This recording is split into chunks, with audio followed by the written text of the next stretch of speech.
এরা দুজন হলো দুই বন্ধু, মিতা ও অনিমা। এরা দুজন খুব ফাঁকিবাজ মেয়ে ছিল, পড়াশুনো একদম করতো না, সারাদিন শুধু খেলাধুলো করতো। মিতা, আজকে তাড়াতাড়ি বাড়ি যেতে হবে, কাল তো আমাদের মাধ্যমিক পরীক্ষা। আরে অনিমা, কালকে তো আমাদের মাধ্যমিক পরীক্ষা, আমার অনেক ভয় লাগছে রে। এই 1 বছর কিছুই পড়াশুনো করিনি, কালকে আমি পরীক্ষায় কি লিখবো বলতো? বান্ধবী, তুই শুধু তোর কথাই ভাবছিস, আমিও তো কিছু পড়াশুনো করিনি, আমার কি হবে বলতো? এতদিন যদি পড়াশুনোটা করে নিতাম তাও একটা কাজে দিত, এখন কি হবে বলতো? অনিমা, বাদ দে এসব কথা, চল বাড়িতে যাই। হ্যাঁ চল। তারপর মিতা ও অনিমা বাড়ি যাওয়ার উদ্দেশ্যে রওনা দেয়। এই মিতা, দাঁড়া এখানে। হ্যাঁ মা, বলো কি হয়েছে?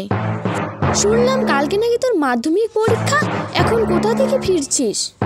পড়াশুনোর কি নামগন্ধ নেই তোর? মা, তুমি মিছিমিছি রাগ করছো, আমি অনিমার কাছে গিয়েছিলাম পরীক্ষার নোট নিয়ে আসতে। কি মেয়ে বলতো, কালকে তোর পরীক্ষা, আজকে তুই নোট নিতে গিয়েছিস? কখন পড়বি পড়াগুলো সেটা বলতো? মা, তুমি ফালতু ফালতু টেনশন করছো, আমি অনেক ভালো ছাত্র, আমি অনেক ভালো নাম্বার তুলবো, তুমি দেখো। ভগবান করুক তাই যদি হয়, যা হাত মুখ ধুয়ে পড়তে বস, আমি তোর জন্য রান্না করে দিচ্ছি। অনিমা, সারাদিন কোথায় কোথায় ঘুরছিস বলতো? দেখ, তোর বান্ধবী মিতা তোর থেকে অনেক বেশি নাম্বার পাবে, তুই তো একদম পড়াশুনো করিস না, তুই এইবার ফেল কর, আমি তোকে বাড়ি থেকে বের করে দেব। তুমি জানো না আমি কত ভালো স্টুডেন্ট, তুমি স্কুলে গিয়ে একবার খবর নিও। হয়েছে বাবা, হয়েছে, আমি জানি তুই অনেক ভালো স্টুডেন্ট, যা এখন পড়তে বস। হ্যাঁ মা, যাই। হে ভগবান, এই 1 বছর কিচ্ছু পড়াশুনো করিনি, আমি যদি ফেল করি মা তো আমাকে বাড়ি থেকে বের করে দেবে।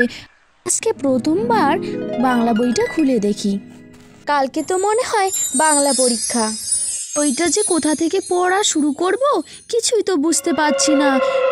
কোনটা পেজ পড়ি কোনটা পেজ পড়ি, একটা পেজও তো আমার পড়া নেই। ওর একটা পড়াও পড়বো না, যা হবে দেখা যাবে। হ্যাঁ মা, যাই। তারপর মিতা খেতে যায়। এই মিতা, খেতে বস। কি রান্না করেছো তুমি? আজকে বিরিয়ানি রান্না করেছি, কালকে তোর মাধ্যমিক পরীক্ষা, আজকে তো ভালো কিছু খেতেই হবে। ওহো, শুনেই আমার জিভে জল এসে গেছে, দাও মা, তাড়াতাড়ি খেতে দাও। এই শুনে রাখ, তুই অনিমার থেকে যদি নম্বর কম পাস তাহলে তোকে আর এই বাড়িতে থাকতে হবে না, তুই তোর দিদার বাড়িতে চলে যাস। তুমি চিন্তা করছো কেন? আমি অনিমার থেকে কেন, আমি এই রাজ্যের মধ্যে প্রথম হব। আচ্ছা, খাওয়া হয়ে গেলে তাড়াতাড়ি ঘুমিয়ে পড়িস। ঠিক আছে মা, তুমি যাও। মা, 10টা বেজে গেছে, 11টার সময় পরীক্ষার টাইম, আমি তাড়াতাড়ি যাই। হ্যাঁ মা, যা, আমার আশীর্বাদ তোর সাথে সব সময় থাকবে, তুই অবশ্যই রেজাল্ট ভালো করতে পারবি। মা, আমি গেলাম তাহলে, সাবধানে যাস মা। মা, তুমি আমাকে আশীর্বাদ করো, আমার পরীক্ষা যদি ভালো হয়। হ্যাঁ, পড়াশোনা না করলে আমাকে ভক্তি দিলে মনে হয় তোর পরীক্ষা ভালো হয়ে যাবে, যা যা পরীক্ষা দিতে যা। হ্যাঁ, আশীর্বাদ করলাম, তোর পরীক্ষা ভালো হবে। ঠিক আছে মা, আমি পরীক্ষা দিতে গেলাম। পিতা, সাবধানে যাস। বান্ধবী, আমার যে অনেক ভয় করছে রে, মা বাবা আমাদের ওপর অনেক ভরসা করে আছে, কি যে করব আমরা। এখানে আমাদের ভুল কি বলতো? মা বাবা নিজের হাতে কোনোদিনও আমাদের পড়ালেখা শেখায়নি, সময় অন্য স্যারদের কাছে পড়িয়েছে, আর যতক্ষণ পড়াতো সেইটুকুই মনে থাকতো, আর মা বাবা আমাকে কখনো পড়াতে বসেইনি, তাই আমিও বই নিয়ে চুপ করে বসে থাকতাম। চল, স্কুল চলে এসেছে। তা অনিমা কোনো রকমে পরীক্ষা দেয়। অনিমা, পরীক্ষা কেমন হয়েছে রে তোর? বান্ধবী, চিন্তা করিস না, আমি ফেল করব। মিথ্যা কথা বলিস না, আমি জানি তুই পাস করবি। আমিও জানি তুই আমাকে মিথ্যা কথা বলছিস, আমিও জানি তুই পাস করবি এবার। আমি এখন কিচ্ছু বলতে চাই না, সময় হলে দেখতে পারবি। রিতা, পরীক্ষা কেমন হয়েছে তোর? মা, খুব ভালো হয়েছে পরীক্ষা। আচ্ছা আচ্ছা, হাত মুখ ধুয়ে খেতে বস। ঠিক আছে মা। অনিমা, পরীক্ষা কেমন হয়েছে? পাশ করতে পারবি তো? মা, তুমি পাশের কথা চিন্তা করছো? বলো ফার্স্ট ডিভিশন পাবো আমি। হ্যাঁ মা, তুই যদি ফার্স্ট ডিভিশন পাস আমি তোকে মোবাইল কিনে দেব। আমি জানি আমি ফার্স্ট ডিভিশন পাবো, তুমি এক্ষুনি আমাকে মোবাইল কিনে দাও না, তো 3 মাস পরে দেবে, এতদিন থাকা সম্ভব? আচ্ছা আচ্ছা ঠিক আছে, আমি আজকে গিয়ে মোবাইল কিনে নিয়ে আসবো। ঠিক আছে মা। বান্ধবী বল, কেমন আছিস? এটা কার নম্বর রে? কার মোবাইল দিয়ে ফোন করেছিস? এটা আমার নতুন ফোন রে, মা আজকে আমার জন্য বাজার থেকে নিয়ে এসেছে। ও আচ্ছা আচ্ছা ঠিক আছে বান্ধবী, আমি তাহলে রাখি, পরে না হয় ফোন করব। আচ্ছা। কি হয়েছে মিতা, এভাবে বসে আছিস কেন? মা, অনিমা নতুন ফোন কিনেছে, তুমি যদি আমাকে নতুন ফোন কিনে না দাও আমি আর পরীক্ষা দিতেই যাব না, এই বলে দিলাম।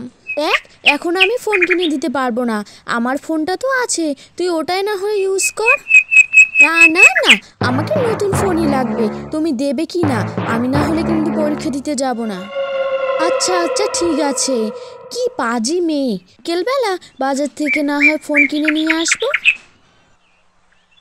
আজকে তো মাধ্যমিক পরীক্ষার রেজাল্ট দেবে, আমি যে কি করব, মা আজকে আমাকে শেষ করে দেবে। অনিমা, এই অনিমা, এদিকে আয়।